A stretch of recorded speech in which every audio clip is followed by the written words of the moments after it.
Alright guys, welcome back to another reaction video. My name is James, and today we're going to be reacting to Jujutsu Kaisen Episode 8. So last episode was one of my favorite episodes so far in the whole show.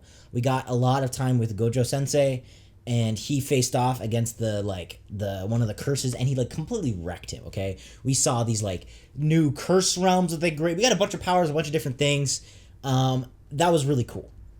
Other than that, I don't really know where the show is going to go. We have kind of the side plot with Fushiguro and Nobara, who are training for this kind of Olympic competition thing. So we'll see how that goes. I really just want to get into this episode because I've really been enjoying the show so far. But as always, the full-length reaction is going to be up on Patreon for you guys if you want. And then next week's reaction is also going to be up on Patreon for you guys if you want. And then, finally, I'm sorry, but to avoid copyright, because they usually copy strike these videos like crazy, there's a free link for the actual description, or for the actual video in the description, the actual reaction in the description, and then you guys can come back here to hear my thoughts, theories, and reviews on the episode and the show as a whole. So yeah, all that being said, Jujutsu Kaisen Episode 8, here we come. Let's just get into it.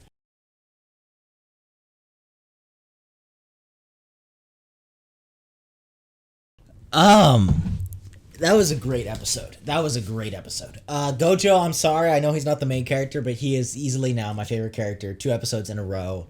That whole, standoff, kind of, with the principal of the other school was so cool and kind of savage of him. I loved that. I'm interested to see these, Olympics. I was a little bit more whatever, I don't care about the Olympics. But I'm kind of down now seeing, the twins and different stuff like that. They're kind of funny. And I want Fushiguro to get his vengeance for sure. And then it skipped to a month ahead. So there's a lot going on. It skipped to a month ahead, and we have these curses who are doing stuff. This weird Frankenstein-looking dude and his Frankenstein-looking partner, brother, something or other. And then the curses.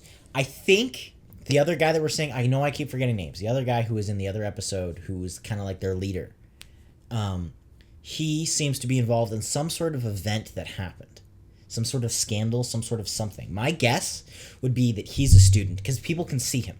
So he's a student, or he used to be a student, and he used to be a jujutsu sorcerer, and then something happened, and maybe he became part curse, or something weird. There's a story there. I wasn't sure if we were going to get it. Now seeing a hint of it in this episode, we're for sure going to get it. So I'm really intrigued by that.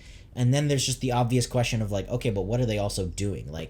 It clearly seems like there's kind of a darkness rising in the world, which is cool. I like that we kind of zoomed out for a bit, and we got a little more of a hint of this darkness rising. You have the fingers start showing up now. We have this other event that just happened, and clearly they don't know it yet, but the backlash from that event, or the results of that scandal event, screw up, whatever it's going to be. So I'm really interested to see what's going on. I like how there's kind of a politics to it. I did not expect that from this show. I really wouldn't have imagined Jujutsu Kaisen to have a political